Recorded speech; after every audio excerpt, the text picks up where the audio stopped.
Hello mga sisi! Happy New Year! Tara po, punta po tayo sa Sweet Gum Woods. From Longping Station, Exit B2, paglabas po natin, kanan tayo, diretso ang lakad at kanan ulit. May kita po natin yung arrow ng K66 na bus. Bandang kaliwa dyan, baba tayo sa may hagdan.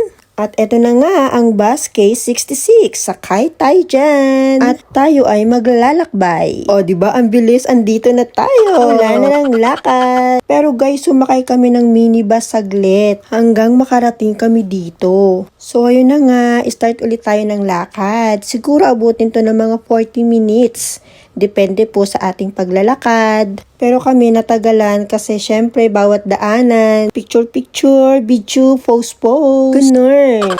Pero suma total po, aabutin tayo ng 1 hour and 15 minutes sa paglalakad. At eto na nga po, nandito na tayo sa Sweet Gum